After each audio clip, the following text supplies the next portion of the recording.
يا الله، السلام عليكم ورحمة الله وبركاته.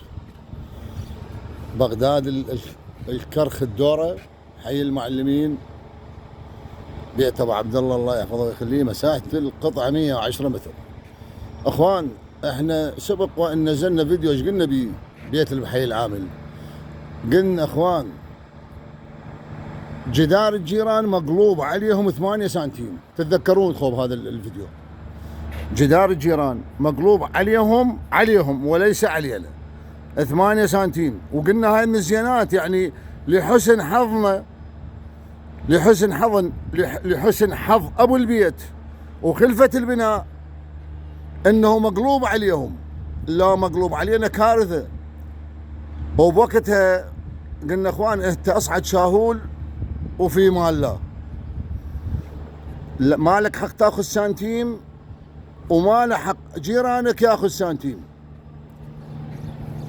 والقانون يطبق على الجميع بدون استثناء. هنا موقعنا، قلنا لكم عندنا موقع بالدورة، ماية العين 4 طوابق،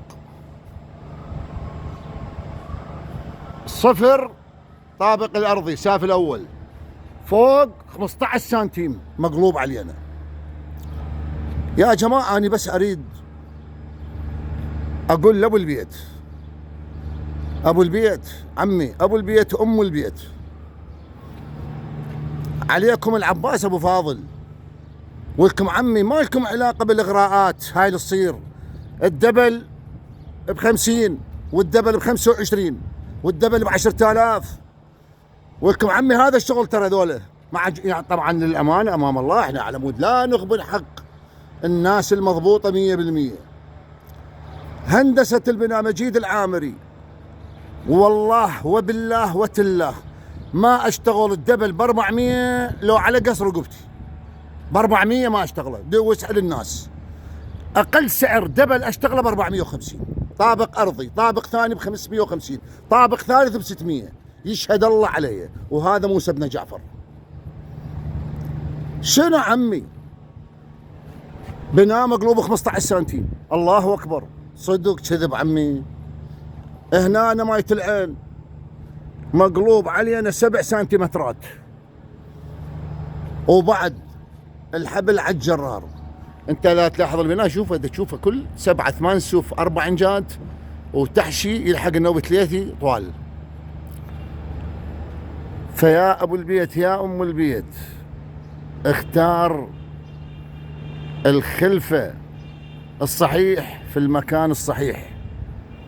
ما لك علاقة باستعراض العضلات والكذا، وهذا يسوي هيك وهذا يهف له دبل باليوم وهذا يهف دبلين، وفلان بطل العالم بالدق مال الطابوق، وفلان بطل العالم بسحق الدبل والكذا. دير بالك، اياكم والوقوع في فخ.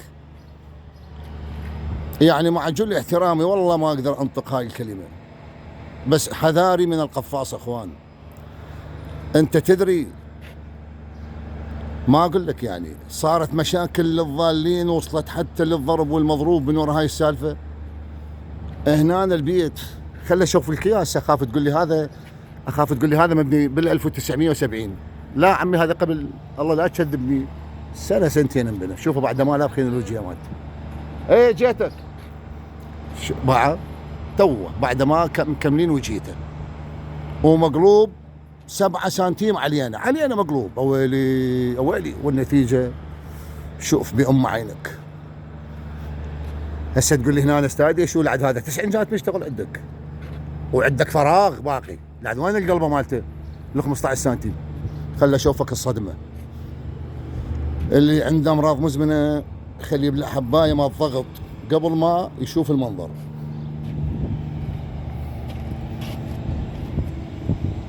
شوف ايش قد رجعنا. هاي خوب لقطة ما موجودة بتاريخ البناء القديم والحديث. شفتها مو؟ شفتها؟ فيا اخوان، اكو مثل قديم عندنا كلش حلو جميل جدا، يقول لي عليك بالزين لو كان غالي. الله الله، اسألوا بيبياتكم واسألوا جداتكم. اسألوا أجدادكم إذا الله يعطيهم العافية والعمر المديد إن شاء الله إذا ما ميتين، قول لهم صدق هذا الكلام. مجيد العامري يقول عليك بالزين لو كان غالي. ايش عندكم استفسارات؟ ما اريد اطول عليكم. ايش عندكم ملاحظات؟ ايش عندكم عمل؟ ايش عندكم امور او مشاكل مستعصيه بالعمل؟ احنا بخدمتكم وتأمرون امر. طبعا اذا استلم البيت هسه انت ما والله ما اعرف. اذا مقلوب سانتيم كله مرجوع وخساره، اني سانتيم واحد. مع تحيات هندسه البناء مجيد العامري، في مال الله غاتي.